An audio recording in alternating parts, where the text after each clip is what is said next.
Hello and welcome to another episode of By the Horns. Today I had the privilege of speaking to Hügo Krüger, a South African structural engineer who's currently living and working in Paris, France. Hügo has been doing the rounds on the podcast circuits lately, discussing energy policy, something he knows quite a lot about after doing his master's degree in structural engineering of nuclear power plants and then working in the energy industry for the past decade. Hügo is extremely well read on a wide variety of topics and is someone who I think provides a lot of signal amongst the noise of our current energy debate. Being an engineer, he provides that rational clarity that is missing from most conversations about green energy. Unfortunately, I got so excited by the conversation that I lost track of time, and Hügo had to leave at the end of the podcast pretty urgently as he had another call to jump onto. But it was a great discussion, and I look forward to our next one. I'm sure you'll enjoy this as much as I did. But before we get into the show, here's some brief words from our sponsors. Alright guys, I'm excited to tell you a little bit about my latest venture that I've started, Bitcoin Only. Are you a Bitcoin enthusiast in South Africa? And are you tired of the hassles of importing hardware wallets from overseas? Are you annoyed by the unexpected customs fees, post office incompetence, and the expensive slow forex transactions? Well, struggle no more. Introducing Bitcoin Only, South Africa's only dedicated Bitcoin store. At Bitcoin Only, you can easily acquire high-quality Bitcoin hardware right here in South Africa, without the headaches of import duties, international shipping fees, and the fear of the post office losing your package and then giving you that blank, dead look while telling you the system is offline. And here's the exciting news. Bitcoin Only is currently offering an incredible deal on the Blockstream Jade, one of the most feature-packed and cost-effective hardware wallets on the market today. But that's not all. Bitcoin Only also provides expert consulting services. Whether you need guidance on securing your digital assets, setting up a Bitcoin will to ensure your loved ones can access your holdings in the case of the unexpected, or assistance with recovering Bitcoin from an old hardware wallet, Bitcoin Only has you covered. Don't miss out on this incredible opportunity to simplify your Bitcoin journey. Visit bitcoinonly.io today and use the code BTC at checkout. That's BTC at checkout on your next purchase. Head over to bitcoinonly.io today. That's bitcoinonly.io. Cheers. Cape Town is getting its first Bitcoin conference. From the 26th to the 28th of January 2024, the Adopting Bitcoin Cape Town conference is taking place at the Cape Town International Convention Center. The theme for this conference is one that I think is extremely interesting, and it's all about parallel institutions and Bitcoin. Now, most South Africans know about the likes of the AfriForum, Sakeliga, the IRR, and Solidariteit. These are parallel institutions that for the past few decades have been filling the vacuum left by government incompetence. Bitcoiners are building the parallel institution of money, so this conference aims to bring these two groups together to discuss ideas and learn from each other. No parallel institution can function without the ability to transact, and Bitcoin can't function without motivated individuals building the foundations of the new parallel economy. This makes these two groups natural allies. If you want to be part of what is going to be an extremely interesting conference taking place in the most beautiful city on earth, grab yourself a ticket today. There's only going to be 350 of them, so get one before they're gone. Click the link in the description to get yourself a ticket and be part of history being made.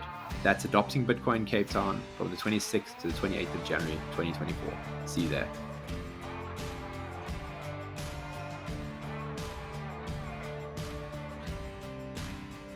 Okay, and we're live.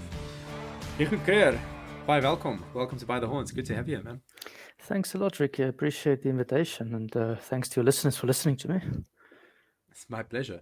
So I've come across your work in the last few months, and for me personally, just finding signal like this is rare.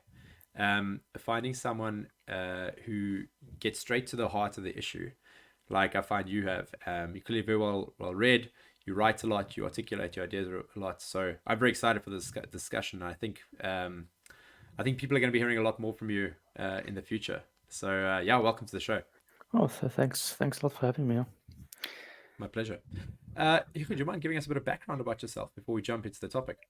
Yeah, sure. So I'm from South Africa originally. I stay in France now. I'm also now a French citizen, so I'm a French South African. I became a French citizen this year. So basically, I've got a background in civil engineering. I worked in South Africa for Lafarge at the time for about 2 years after completing my studies. I also worked in cell-phone tower construction for about 6 months, so wasn't something major. And then I got to learn the coal business because the coal in South Africa, the fly ash, is used for various applications. My grandfather was actually one of the scientists that pioneered it in the country at the time, so he worked for the CSIR years ago. and that ash is in the Burj Khalifa. So anyway, the Cole this was my introduction into energy, sort of through him and construction. So I've always had an interest in both of them. Then while working there, I studied French because Lafarge was a French company. And then one of the lecturers proposed a scholarship for South Africans who would like to study in France, and I applied for the thing. And at the time, they gave me the scholarship to come and do my master's. So at the time, I wanted to do it in cement, but I missed the enrollment for that university. And then I applied for a random degree in nuclear civil engineering without knowing too much about nuclear at the time. And then since then, I've worked in a variety of nuclear-related infrastructures. So I've worked on Hinkley Point, which is a big nuclear power station they're constructing in the UK. We did the design in Paris. I worked for French-Belgium company at the time.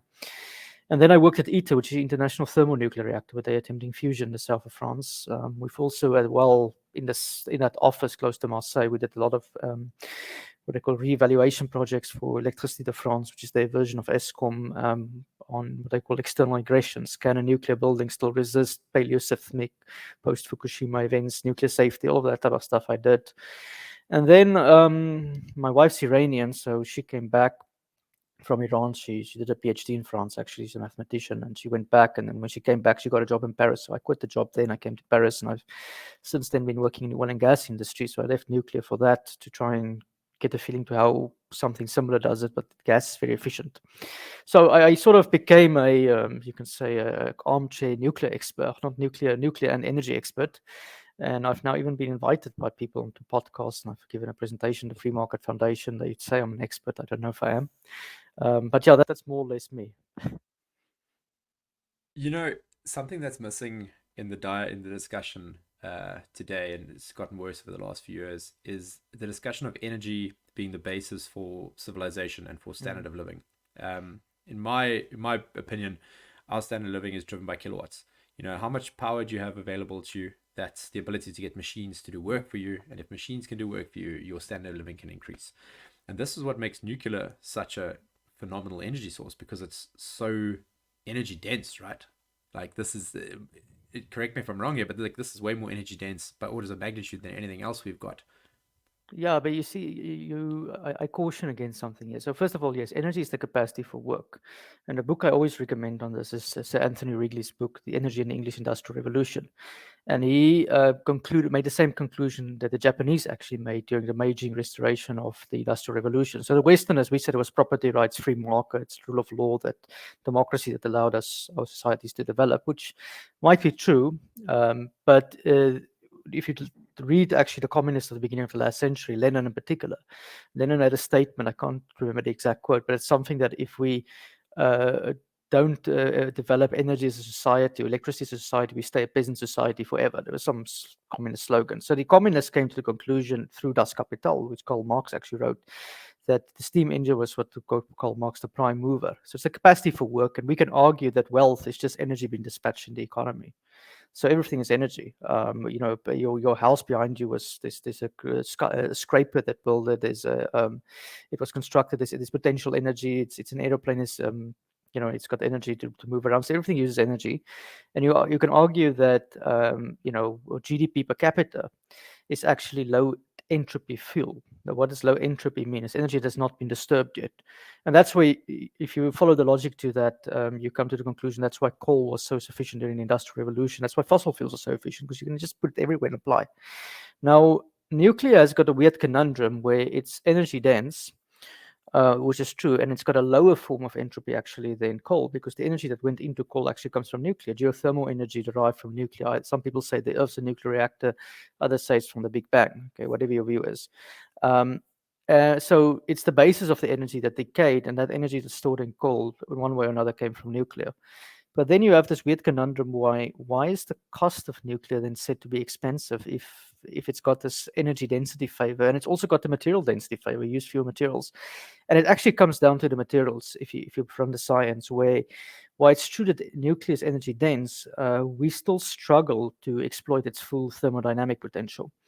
And that is because you still need water to make a turbine, to run a turbine to generate electricity, and to contain the water, the nuclear pipes have to be 300 degrees, and that's to maintain the boron. So there are other reactions and other factors that limit us from fully exploiting it. Of course, that's only the pressure water reactor. There are different types of reactors, but they all have their own constraints. There are physical constraints to exploiting it fully. So you're right to have an intuition to say that, yeah, okay, it's energy dense, but it's the same mistake people would make by saying, but protein content determines food prices. It does to a point, but then you get to a point where you just eat in a restaurant, and why is one more expensive than the other? And that comes to subjective value, to services, to other things, right? So nuclear also has its limits, but it certainly has different potentials and hasn't been fully exploited yet. I suppose the other thing of nuclear is it requires massive centralization. You've got to build a big nuclear power plant to extract the energy. It's not like coal that you can. Well, I suppose coal's got a scale factor to it as well, but you just can burn the coal and generate energy. It's not that you have to split the atoms apart like you do with nuclear. So nuclear requires like scientific investment, and it's much more. It's further down the line than in terms of technological development than burning coal. But nevertheless, nuclear obviously has a lot of potential, and places like France, where you live, run, I'm not sure the percentage, but a high percentage of France's energy comes from nuclear, versus South Africa, where it's a small percentage because we only have one nuclear power plant. What is it though that is? I mean, we saw a massive uptick in nuclear power plant production, people building plants, obviously when they discovered the technology. I don't know if I'm right or wrong on this, but it would seem like nuclear production is tapering off, and they're not really building that many nuclear power plants anymore, or at least there's strong opposition to it. And why do you think that there is that opposition? So there's two things there's a few things that came together. First of all, the first application of nuclear was the atomic bombs, Hiroshima and Nagasaki. And in particular, in Western countries, the political left, particularly in Germany and the United States, was highly opposed to it. So there was a countercultural movement in the 1980s that came to oppose it. And then came 3 Mile Island and Chernobyl, and that just sort of strengthened their arguments. But it actually predates that. It comes down to the first Earth Day protest. And I've even spoken to Patrick Moore, who is the founder of Greenpeace, that changed his view. The first protest of the environmental movement was against the hydrogen bomb. So there's always been this cultural fear to it. And when humans are scared of stuff, we tend to impose safety regulations onto it. Simultaneously, in the 1930s, there was actually an excitement about nuclear when Marie Curie and these people discovered it. And there was new reactors being built and lots of creativity into that field because there were no regulations at the time.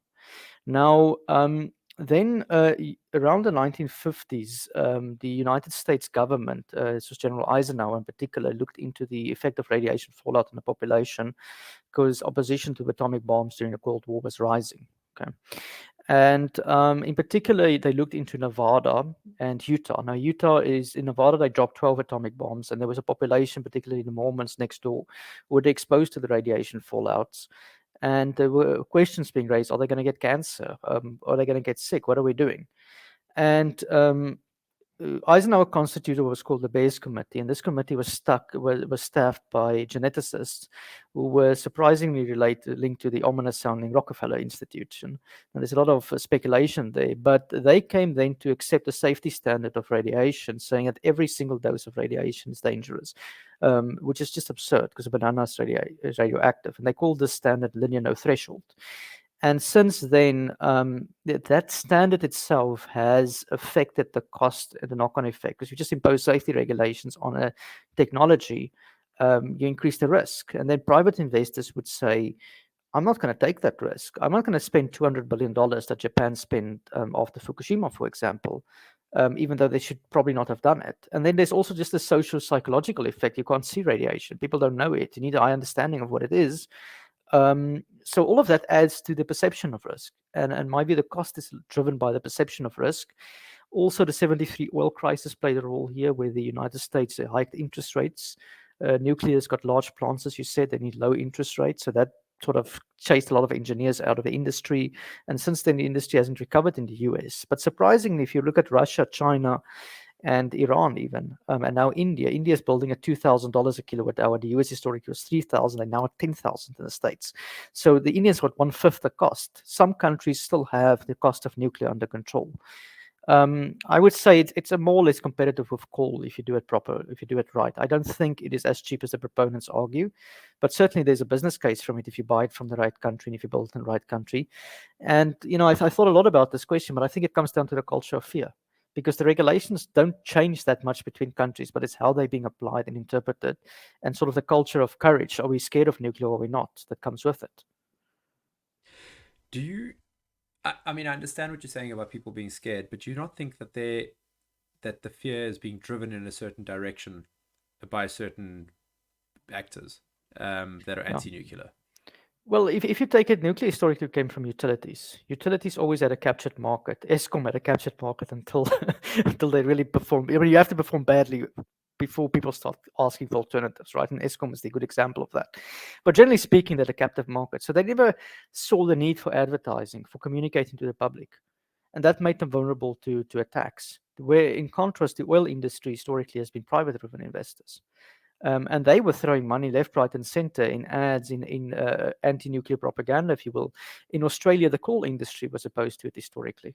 So there's a lot of interest. I mean, it's difficult to say who exactly is pushing it. And then also the environmentalists were pushing it. The political left in the United States at one stage had the long march through the institutions. So I had a list at one stage of all the interest against nuclear power, but it's quite extraordinary. And then there's also Yeah. the fact that there's no real grift in the nuclear industry. The oil market annually is $4 trillion. During the oil shock, it goes up to six. Nuclear is 600 billion. The cow dung market in India is bigger than the nuclear market. So you've got a small market already that is susceptible to attacks that saw no need historically to communicate to the public. So of course it's going to happen. Yeah. And I mean, I saw this stuff firsthand. We were speaking off air about it. I studied at Stellenbosch and I was in the botany and zoology department. And we went to the Fynbos Forum in St. Francis in 2011. And Tasepunt is that nuclear site that Eskom owns that was down. People think it's in Jeffreys Bay, but it's actually near Cape St. Francis. And the Fynbos Forum was right there. And we had a bunch of leading academics at this forum, and all of them were rabidly anti-nuclear.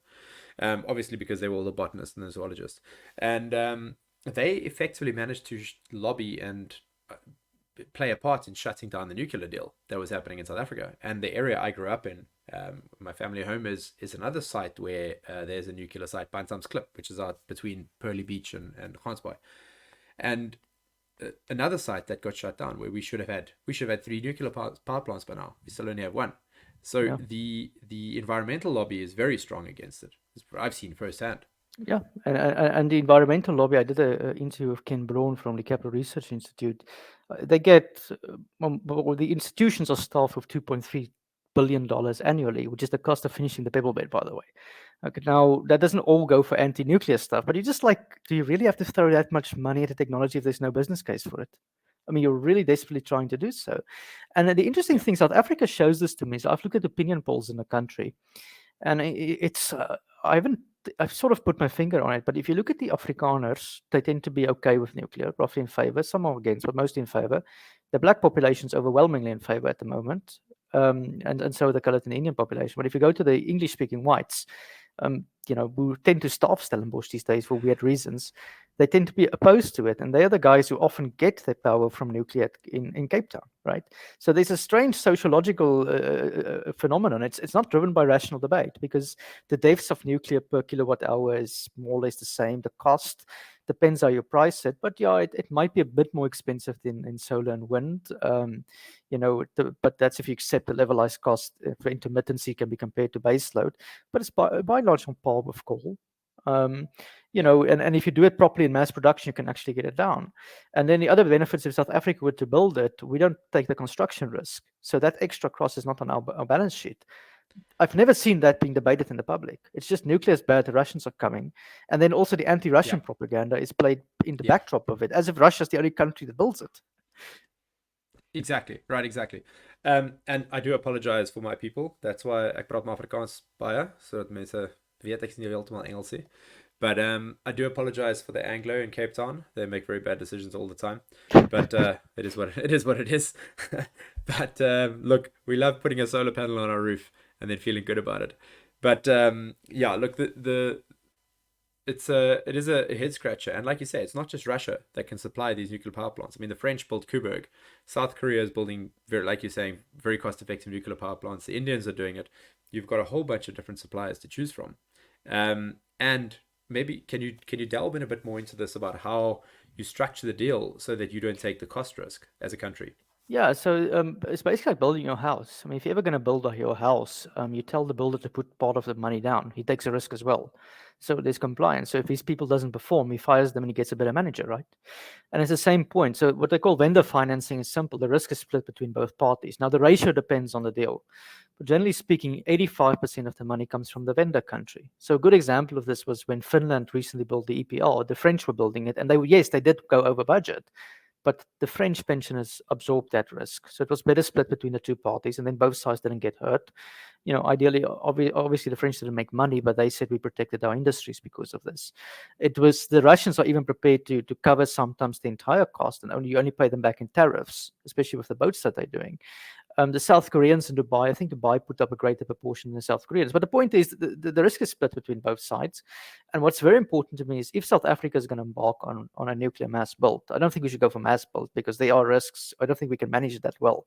But one or two power stations over, say, a decade or so, just make sure that if there's overruns, you have construction penalties, and you say, look, guys, you made a mistake. You said you'll fix it, and that's your problem, South Korea, Russia, or America, whoever builds it. And that's how we should structure it. And if you look at the countries with a good track records, the US and France at the moment don't have one. So obviously you would evaluate a tender and saying, does the contractor have a good record in the last 10 to 15 years? And you eliminate those who can't build it on time, and you just accept from the better people. So it's like building anything, really. It's just basic contract management. And again, you don't see this being debated. Yeah.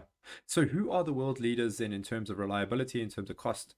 Who's the best at building China, nuclear power South plants Korea, at the and moment? Russia at the moment. And then India is in their own country, but they're not in the export market yet, but they soon to be. So I would say South Korea is a quite attractive one for South Africa because there was 150 South Africans in Dubai building that one. They had issues though with IP with the US, but I actually saw today that they won a court case that they can keep the IP. So South Korea is building cheaper than Russia. I haven't seen that being mentioned as well.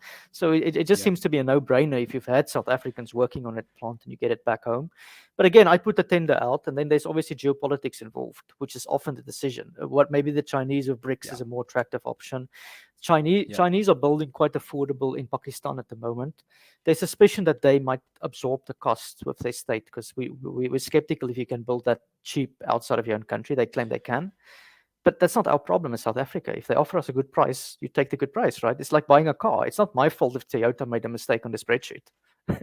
So the buyer-seller distinction is not made. Yes. Okay, but now a cynical South African person would say to you, okay, but look at Medupi and Kusile. They are like, Lord knows how many years overdue and 5x over budget, and they're not producing anywhere near what they should be producing. Yeah, how do you avoid that? Well, first of all, you don't do what you did in Medupi and Kusile. So let's see how that happened. In 1998, when Eskom warned the government we need to build more power stations, government didn't listen. So they instructed Eskom at the time to fire their planning office and their civil engineers. So when they rebuilt Medupi and Kusile, they had one or two civil engineers and one guy was out of university. So what do you expect was going to happen with those contracts? And then they structure the contracts idiotically. So back in the apartheid years, we could build ourselves because we had this mass build program. But because for 10 years you don't build, people left the industry. So they had to rehire those contractors. And then they put out the contracts in a way that government would take the risk and pretend that there's not going to be overruns. It's the dumbest way to manage a contract. So they did everything wrong to incentivize corruption and theft. And then there was just actual theft. But if we send out a tender for South Africa, I mean, if the contractual conditions are the same as with even Kusile, I would say obviously not. But if it's done in a way where it's properly structured, like Kuberg was built in the past, yeah, sure. And let's assume it goes 2 or 3 years over budget. It's not our problem. In the contract, they should absorb that risk. Yeah. I mean, you're saying things that sound reasonable. But just from the cynical South African perspective, we've seen so many unreasonable things happen in our country by the government controlling things that, but that is what it is, I suppose. Well, the other thing why I would say it's not popular in the media is it's very difficult for middlemen to get into the deal because of the way the contracts work. Because there's 5 vendors. You just phone every 5, one of them say, how much does it cost? There's no middleman. It's 5 calls.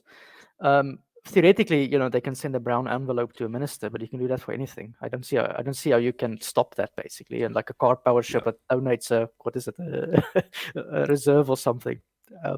That type Yeah. of stuff can probably happen. I mean, I don't, dispute. Of course. I mean, I understand people's skepticism to this thing. Do we need it in South Africa? Well, I would say, I mean, there's obviously don't need anything, right? But I would say South Africa's now had repairs, refurbishment at Kuberg. It went relatively well, but yes, there were delays and cost overruns. But it's going to run for another 10 to 20 years. We have a semi-skilled staff there. Let's build another one. I won't say let's go overboard. And why would I say another one? Then all those old guys who worked on the pebble bed and stuff that are about to retire or have retired already can transfer some of their skills. You've got a few more guys in the country then. And then when the SMRs, the small modular reactors, come online in the next 5 to 10 years, and they've already been licensed, so it's not theory that I'm speaking of, we have some skills in the country to license them. What I caution again is us trying to build everything and us trying to manufacture the parts and the components. That's going to result in another Kusile and Medupi.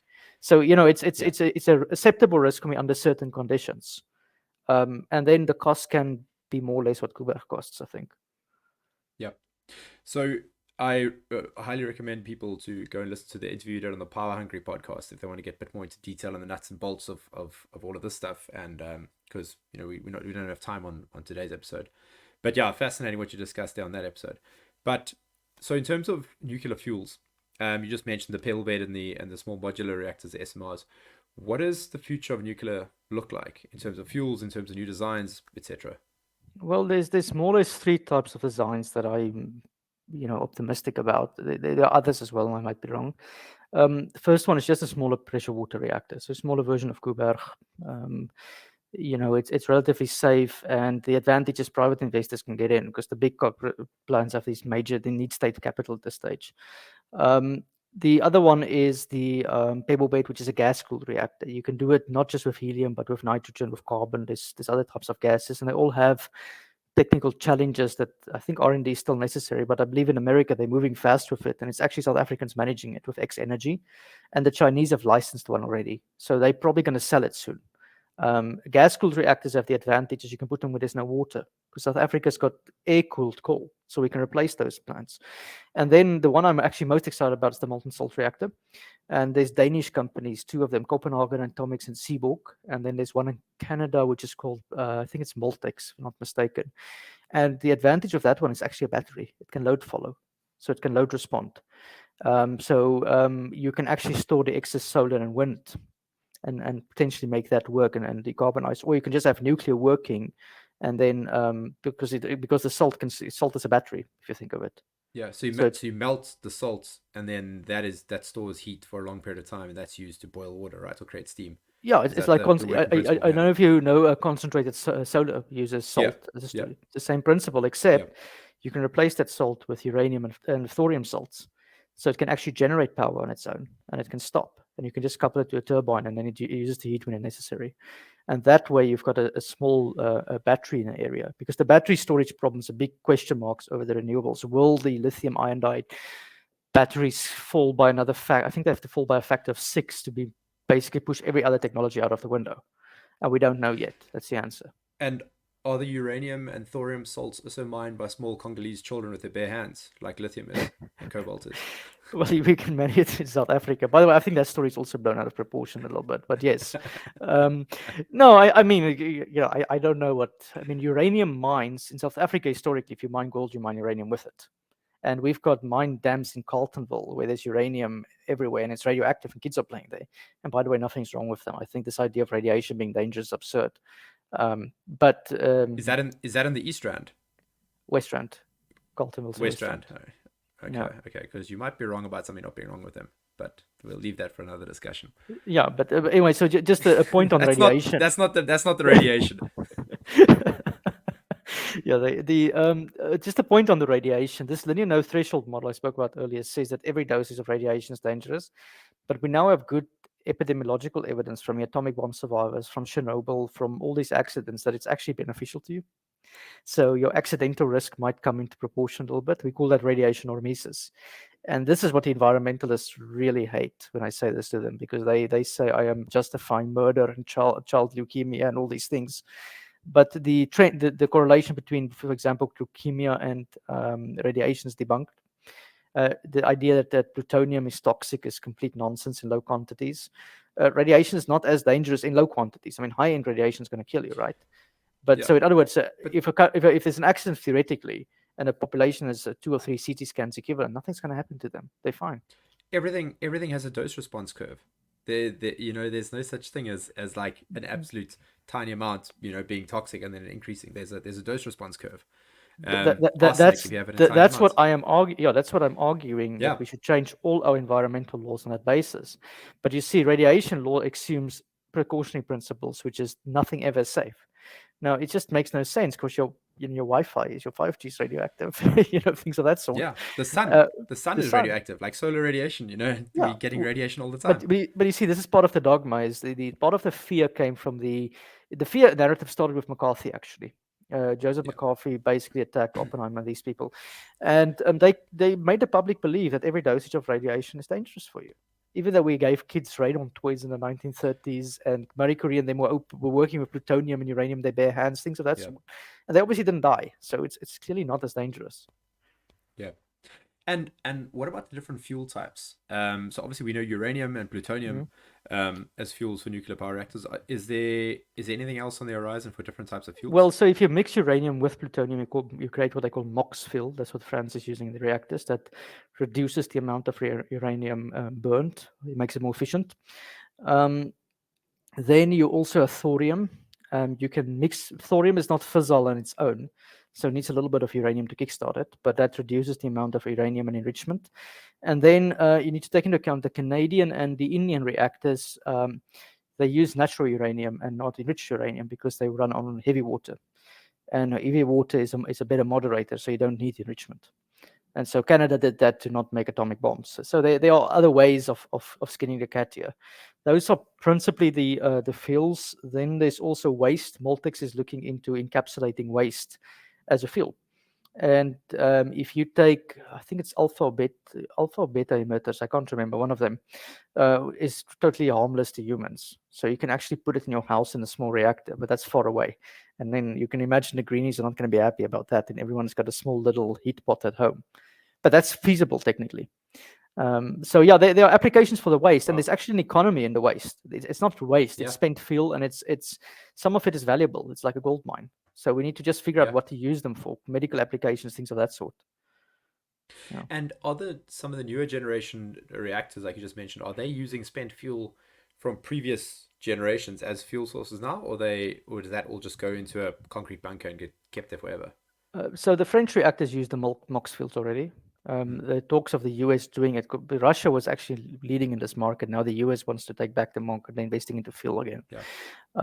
In terms of waste, I believe Bill Gates's reactor is trying TerraPower. I think it's a sodium-cooled reactor. They're trying to use that to exploit it. But the thing with waste is, I'm a bit skeptical if you can use all of the waste as fuel, because you get it to a point where your level of enrichment goes up. And then you get into issues with the non-proliferation treatment. And then just take into account, after Fukushima, the price of uranium crashed by like 70%. So the economies of using the fuel was just not there. Just better to sometimes to put something in a hole. And it's like recycling. It sounds great until you start looking at the costs, right? Yes. Yeah, exactly. And just in terms of how much fuel a nuclear reactor uses, or a person would use, I mean, I don't know how true it is, but I've seen infographics of a person, if you took all of your energy consumption, if it was all coming from nuclear power, you would use like a Coke can of fuel in your entire lifetime.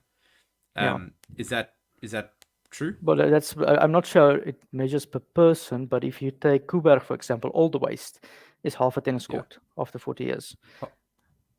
Wow. That's nothing. Tennis court. And that's all in the fall pits there up in the Northern Not Cape. all. So the low-end waste at fall pits, the high-end spent fuel, I'm not going to say waste because then people get scared. It's stored on site. It's welded in a dry cast storage that weighs 200 tons. You can't put it in the boot of your car. It's just you need to steal a crane to steal it, basically. Who wants to do that? Then the reason we haven't moved it to fall pits yet is because it's not economically viable yet, because waste decays. And because there's that decay function, it actually gets cheaper to kick the can down the road. It's a negative interest rate. I see. So South Africa was clever, and the International Atomic Energy Agency would allow for the trade in waste, which is now heresy. We can take fault bits, we can say, come and store your waste. We put that in the bank, we earn interest on that account, and then the waste burns itself out, and you become a very rich country. So waste treatment is actually a lucrative business if you just get the proper business model. And how much storage capacity have we got at fault pits? Right. We've got enough for another 6,700 reactors last time I calculated, which is theoretically okay. How many reactors are there in the world? I'm not sure, but I worked out it's something for like South Africa is fine for the next like 10, 15,000 years. So we're okay. There's no issue for us. Yes, those Buddha, they planned in advance. But look, I won't be surprised if the apartheid military carried some of the cost at the time, but it's paid off. So we've got the thing, and just what we don't have yet is a deep waste depository. And there's talks now of building it. I'm not sure how much that will cost, but I don't even think that's necessary. I just really think put the thing in a can and then pay a few guards until the end of time, or don't even pay them. Who's going to steal that stuff? I mean, if you... no one, definitely. Okay, well, there's a topic I want to jump into, and that is the unit economics of a nuclear power plant. Obviously, you build this baseload power with a nuclear power plant. They don't really like to spool up and spool down. You produce baseload power. But your demand curve from your general economy, that obviously changes throughout the day and throughout the year. So you've got these like peaks and troughs that don't always match up. So with a nuclear power plant, that base load that's being produced at certain times of the day, you've got a big surplus of power that's presumably going nowhere. And maybe you could explain to people what happens to power in the grid that isn't consumed immediately. Am I right in saying it just gets vented into the ground, right? We just literally waste it. Usually you pump water or you vent it. Pump storages for that purpose. You see, that's why I don't think South Africa should have 100% nuclear. France did this in the 70s and 80s, and they built too many power stations. They didn't know what to do with them. It was actually sunken cost for some of them. But then the Europeans put interconnectors, and now they actually supply baseload to Europe. So baseload, I would say your nighttime demand, you can easily match with nuclear. Maybe not all of it, maybe half of it, and then it's constant. Otherwise, you're pumping water. But there's people who say that they can use that for hydrogen production or for other things. So you can make stuff with it. Whether it's economical, I don't know.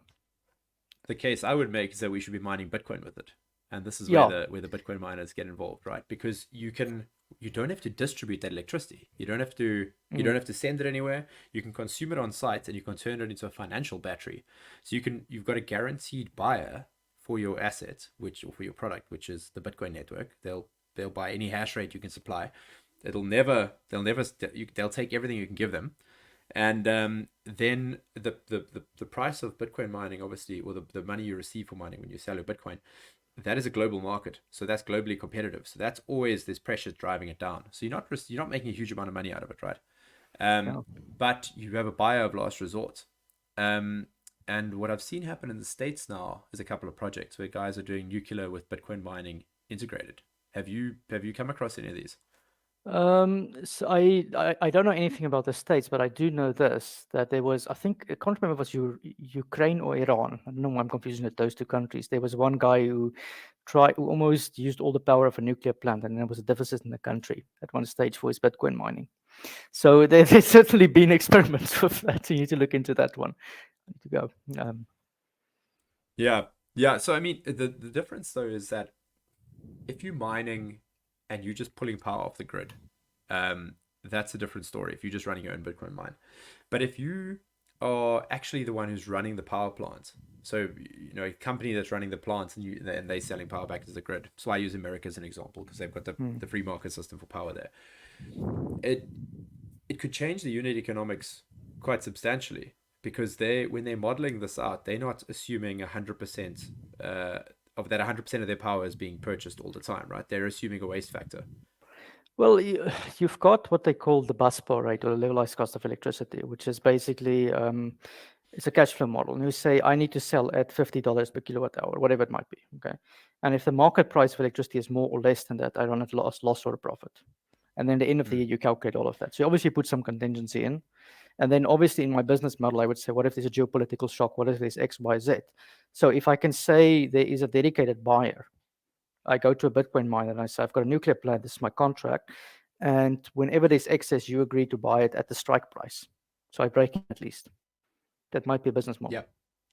Okay, Yeah. that makes sense to me. I mean, you would still feed into the national grid, because the contract with national grid is as a Bitcoin, as a new operator, I don't want my plant to stop, because when it stops, No. you damage the plant basically. So there's a potential of structuring contracts that way. I mean, it makes sense. Yeah. Yeah. So you could, for example, say I'm gonna install 5% of my capacity of Bitcoin miners. So at the maximum draw of my miners will be at 5% of what I can produce, and then I know at least I can offset that amount because I have a guaranteed buyer for my power. So then, whenever you've got your lowest demand, you can spin up your Bitcoin miners, and then when retail demand or industrial demand goes up again, you turn off your miners and you pump that power back to the grid because you get a higher price. If you can use your Bitcoin miners as a heat sink, basically, with an electrical sink, and that makes sense. It's like a pump storage. That's actually what we need, because pump storage is just water being pumped for nothing, right? And you gravitate it down during the days. So Bitcoin don't gravitate down, but you switch off. So you reduce amount. Yeah. What it also does is it gravitates to your pocket, because you become a much more financially viable entity. Exactly. Yeah, and you can isolate yourself from geopolitical shock as well. It becomes very interesting, and this is where the renewable side of things it's not so attractive for Bitcoin miners, because the power is so intermittent and you can't really. I need to join for my next chat, by the way, if you don't mind. Right. We got 2 minutes left. Sorry about that. Okay, we're gonna have to cut it short there. Quickly before you go, where can anyone find you? Your Substack, they can find me Substack. It's Hügo's newsletter, or you can find me on Twitter or on YouTube with my name, Hügo Krüger. And yeah, great. thanks. I'll add them all in the links below. Hügo, thank you very much for your time, and we'll chat again soon, man. Okay, thank you very much. I appreciate it. Cheers. Have a great evening. Cheers.